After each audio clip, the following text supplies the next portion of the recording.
Olá Marta, eu quero vender pão. Sabes, aqueles villagers que apareceram no meu vídeo anterior, eles moram por ali. Portanto eles ainda têm de percorrer uma certa distância até chegar aqui e comprar os meus produtos. Mas como é que eu vou produzir tanto pão para tanta gente? Sou só um. E se eu baixar os preços aparecem ainda mais pessoas. Portanto eu posso vender imenso pão, mas a mim não me compensa. Então, decidi chamar o grupo mais competente para esta missão. Ah, sim!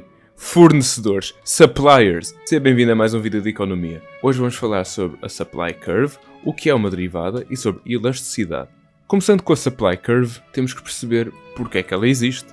Ora, a supply curve é mais um gráfico muito parecido à demand curve, no entanto há muita coisa que se altera. Começando aqui com QS, Quantity of Suppliers, um preço mínimo pelo qual os nossos fornecedores estão dispostos a trabalhar, e uma reta que sobe e não desce. Vejamos aqui a equação. QS é igual a C mais DP.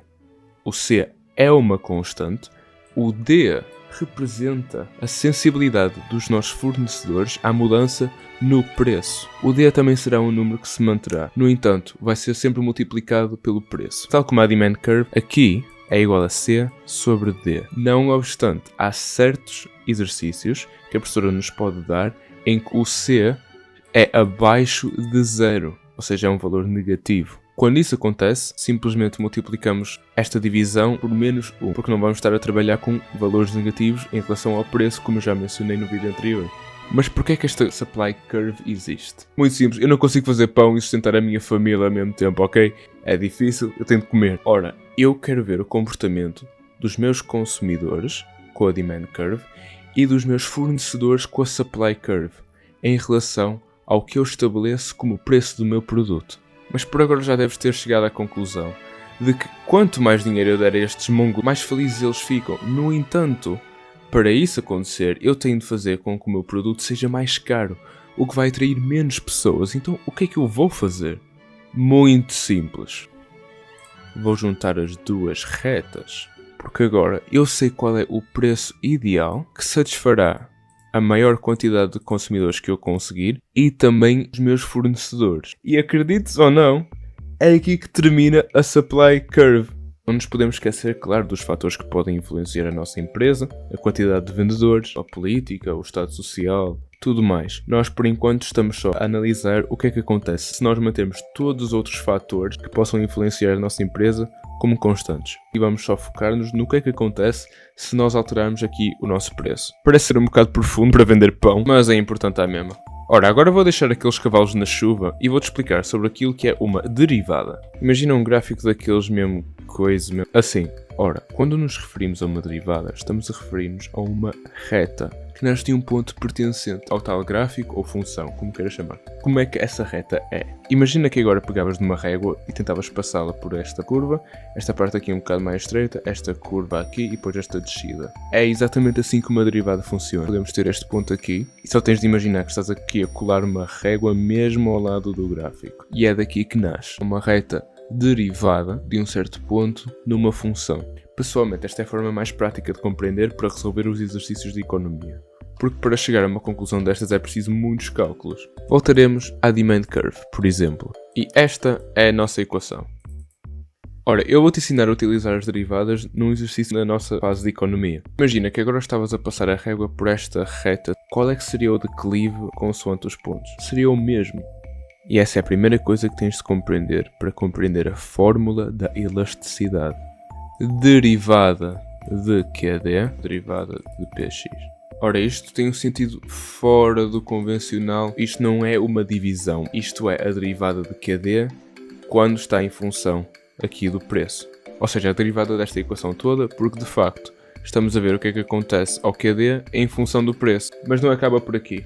Ainda multiplicamos agora sim uma divisão, que é o P de X sobre o QD. E aqui temos a fórmula completa. Mas vamos voltar às derivadas. As derivadas são uma parte da matemática que tu terás de memorizar como é que funcionam para depois conseguires compreender como é que as irás pôr em prática. Um exemplo. O 130 vezes P. Mas vamos usar letras. É um método matemático para dizer assume qualquer número que vai ser multiplicado por qualquer número. Isto é o que vai acontecer se ele for derivado. Ou seja, temos A vezes N, ou seja, A um número qualquer, mas aqui o N já vai simbolizar a mesma coisa que o P. uma variável. O A será o 130, por exemplo, e o N será o P. Ora, qualquer número está elevado a 1. E a mesma coisa aplica-se para a variável. No entanto, a variável não estará sempre elevada a 1. Já deves ter visto aquelas equações em que temos isto, por exemplo, 3 vezes Q ao quadrado. E é por isso que utilizamos mais uma letra, que é para simbolizar os números que podem ser o expoente do número n. Então, o que é que acontece quando isto acontece? Ora, estes símbolos aqui significam que vamos derivar aqui esta multiplicação. E indo direto ao assunto, na forma mais simples e rápida, é que o A mantém-se. No entanto, haverão aqui umas diferenças para o n elevado a b. O b vai passar a multiplicar-se pelo A.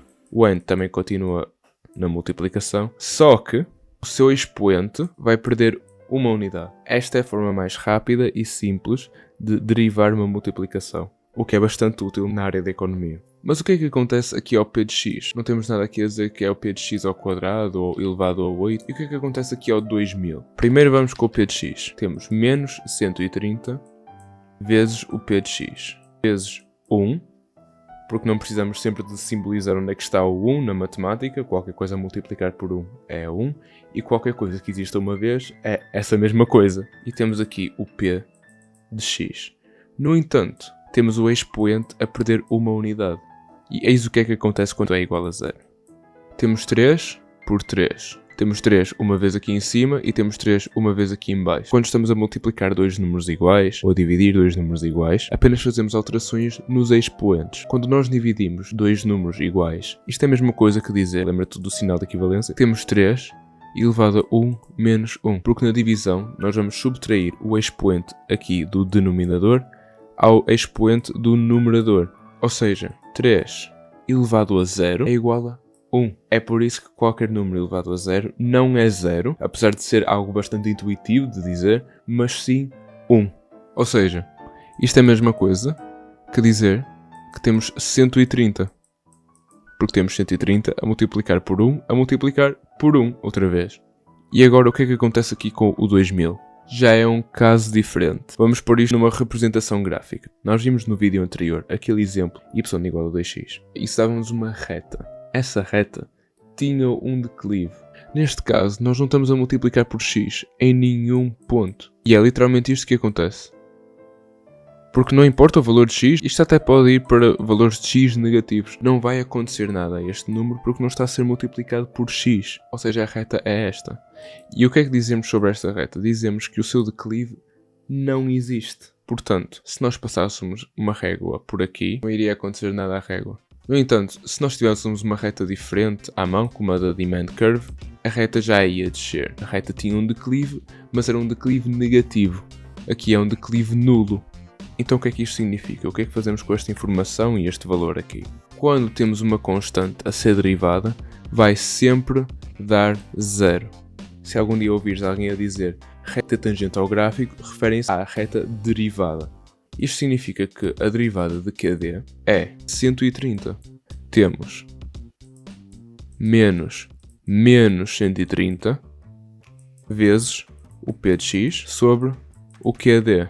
Para que é que a elasticidade é importante? O conceito de elasticidade exige uma divisão do gráfico da Demand Curve em 2. No centro, o módulo da elasticidade igual a 1.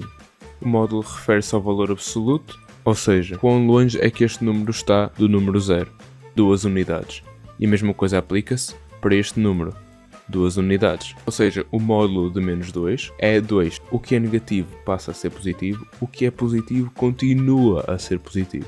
Então aqui o módulo é 1. Deste ponto para a esquerda ou para cima na reta, o módulo da elasticidade é superior a 1. E óbvio que deste lado da reta, o módulo da elasticidade é inferior a 1. Porque é que aqui a elasticidade é maior do que aqui? Temos um produto que estamos a vender a 1 euro. Temos esta quantidade de pessoas.